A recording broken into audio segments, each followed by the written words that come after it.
muwaadinkani Soomaaliyeed oo lagu magacaabayay Cabdixayi Daahir Macalin Xaashi ayaa waxaa lagu toogtay goobtiisa ganacsi oo ku taala xaafadda Khaliij ee dhacda duleedka magaalada Cape Town ee waddanka South Africa. Kooxda toogatay muwaadinkani oo ahaa laba ruux ayaa sida la sheegay waxaa dhaxmaray muran la xiriira lacag faals ah oo ay kooxdu u doonayeen inay alaabo uga gataan balse marxuumka uu ka biyo diiday taasoo sababtay in rasaas ay la dhacaan kadibna uu halkaa ku geeriyooday marxuumka. waxaana halkaas kaga baxsaday kooxda dilka geysatay. marxuumka ayaa salaadii ciid la dukaday Soomaalida ku nool magaalada Cape Town lana xiriiray ehladiisa si uu la qaybsado farxadda ciidda isagoo kadibna u ambabaxay goobtiisa ganacsi iyadoo markii uu gaaray xaafadiisana uu la kulmay dhacdada uu ku geeriyooday.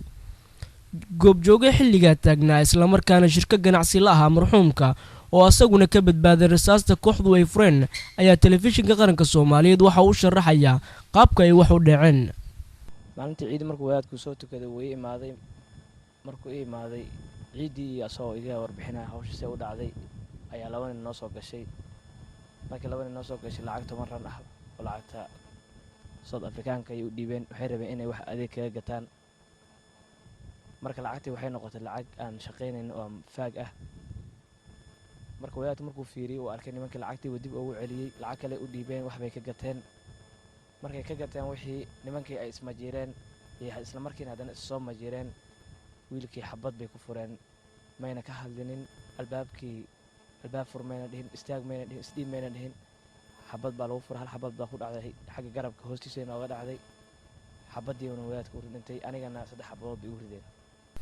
marxuumka ayaa maanta lagu aasay qabuuraha muslimiinta ee xaafadda Adlon ayadoo aaska ay ka qayb galeen Soomaaliya aad u fara badan kuwa oo wajiyadooda laga dheehan karay murugo iyo tiiraanyo naxdin leh.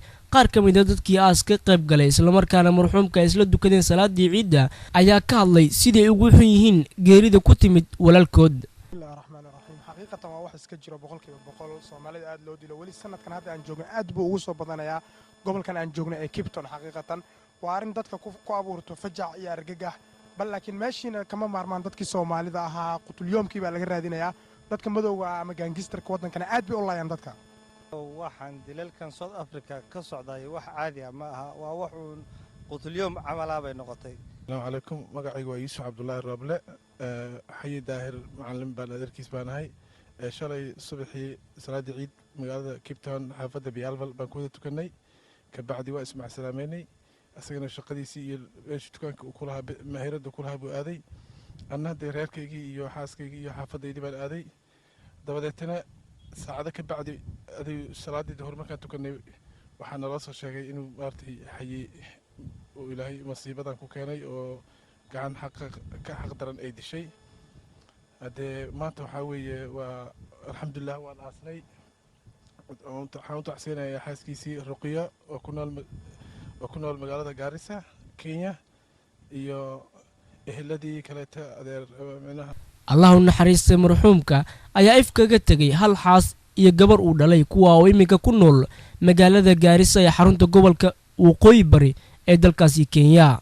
Cabdillaahi Qorshe telefishinka qaranka Soomaaliya magaalada Cape Town waddanka South Africa.